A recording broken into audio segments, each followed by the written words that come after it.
Alhamdulillah wa salatu wa salam ala Nabiyyina Muhammad. A question was asked, Assalamu alaikum, could you please give advice about this?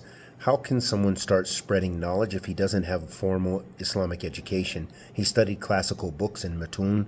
Nowadays, the only thing that matters is a degree. What is the best way to tell people that he has knowledge without coming off as bragging? And who would listen to such an individual either? Should he refrain from speaking publicly and only benefit himself until he gets formal education? Barakallahu feekum. So there's a lot to unpack here, but in general, it's very important in calling to Allah subhanahu wa ta'ala and seeking Islamic knowledge and everything that has to do with Islam and ibadah and worship to have sincerity to Allah subhanahu wa ta'ala. If you're sincere with Allah Azza wa Jal, that's all that matters. That's number one. Secondly, as far as convincing the people this, convincing the people that, if you rely upon the people, you will never get anything in this life. And I'm talking about in Islam, and I'm talking about in the dunya. If I relied upon the people, I would have never studied. If I relied upon the people's comments, I would never call to Allah. If I relied upon the people's comments, I would be nothing, and I would be destroyed.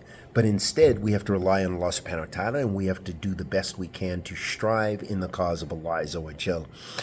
Another point is regarding a formal education. This is khair, but it's absolutely not necessary. But maybe if you're going to get a job as an imam, certain masajid, certain places and institutions want formal education. So that may be the case. Again, but as far as the sincerity of calling to Allah, you don't need a degree to do that. Another point, because you didn't mention that you studied matun with Ahl al-Ilm. You don't want to be of those who just is eager to teach and you haven't studied with scholars.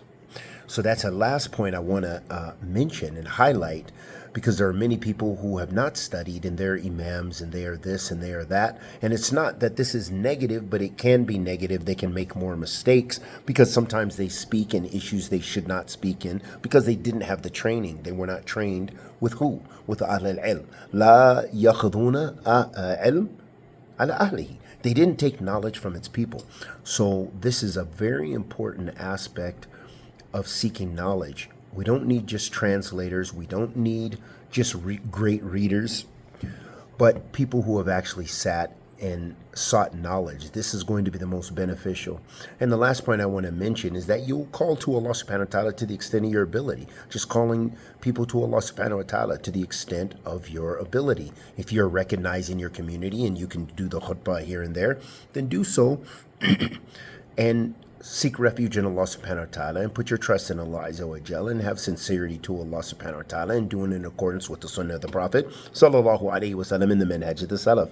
And so that will give you success bi'idhnillah ta'ala in this life as well as the next. Wa sallallahu wa sallam ala nabiyyina Muhammad.